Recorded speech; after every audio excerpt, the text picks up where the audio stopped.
Shalom Bapak Ibu, bertemu kembali dalam Efrata Devotion pada pagi hari ini. Bapak Ibu dan Saudara, saya percaya ada begitu banyak rencana kita yang tertunda akhir-akhir ini.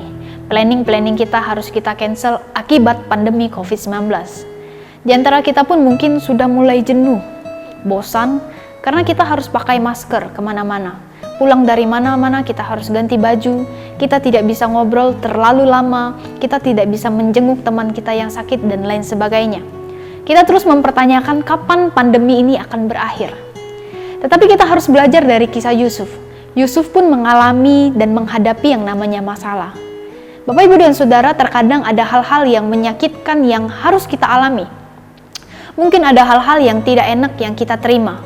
Kita seakan berada di tengah malam yang gelap, yang tidak tahu kepastian, dan kita tidak bisa melihat masa yang akan mendatang. Namun kita diajak untuk belajar dari kisah Yusuf, bahwa keikhlasan seorang Yusuf dapat menghasilkan 3 hal, yaitu yang pertama, Yusuf menjadi pribadi yang sabar. Yusuf menjadi pribadi yang sabar dalam penderitaan yang ia alami. Yusuf dijual saudara-saudaranya, tapi ia tetap sabar. Kita pun saat-saat ini diminta untuk dapat menjadi pribadi yang sabar. Kita tidak pernah tahu kapan pandemi ini akan berakhir, tapi tetaplah sabar dalam keadaan apapun. Roma 12 ayat 12. Sabarlah dalam kesesakan. Hal yang kedua adalah Yusuf menjadi pribadi yang mau mengampuni. Dalam keadaan menderita sekalipun ia sudah dijual, disakiti, difitnah, Yusuf tetap mengampuni saudara-saudaranya. Nah, marilah kita juga dapat mengampuni keadaan yang mungkin saat ini kita merasa tidak adil, mengampuni keadaan yang kelihatannya tidak berpihak kepada kita, orang-orang yang menolak kita mungkin, orang-orang yang menyakiti kita, yang tidak memperhatikan kita, padahal kita sangat memperhatikan mereka dan mengasihi mereka. Yang ketiga, kita belajar bahwa Yusuf mengetahui bahwa apa yang terjadi dalam dirinya adalah atas rencana Tuhan. Nah, kita harus mengetahui bahwa rencana Tuhan adalah rencana yang baik.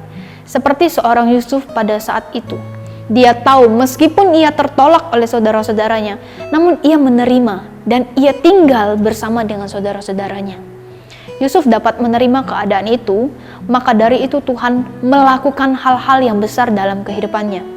Yusuf diberi kekuasaan, Yusuf menjadi kesayangan dalam penjara, dan segala sesuatu yang Yusuf kerjakan berhasil. Jadi dalam keadaan apapun tetaplah percaya bahwa Tuhan akan memberikan yang terbaik di dalam kehidupan kita.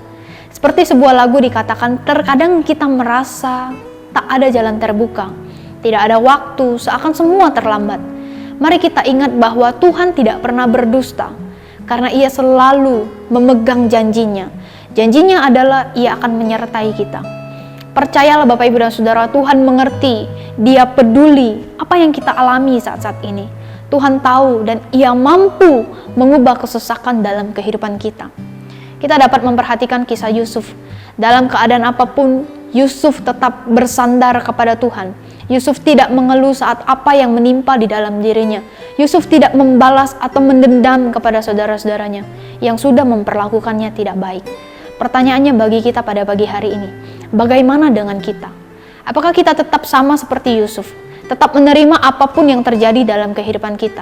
Atau kita mulai putus asa, mulai menyalahkan Tuhan, mulai bersungut-sungut saat keadaan tidak sesuai dengan apa yang kita harapkan, atau harapan-harapan kita tidak berjalan sesuai dengan ekspektasi kita? Mari kita berdoa. Tuhan Yesus yang baik, kami mengucap syukur pada pagi hari ini kami kembali diingatkan bahwa kami harus menjadi pribadi yang sabar, kami harus menjadi pribadi yang mau mengampuni, dan kami harus menjadi pribadi yang terus mengerti setiap rencana Tuhan di dalam kehidupan kami. Tuhan berkati setiap kami, ajar kami boleh terus bersandar kepada Tuhan dalam keadaan apapun, dalam kesesakan sekalipun, ajar kami tetap mengandalkan Tuhan. Berkati kami Tuhan, kuatkan kami, mampukan kami. Hanya di dalam nama Tuhan Yesus kami sudah berdoa dan mengucap syukur. Amin.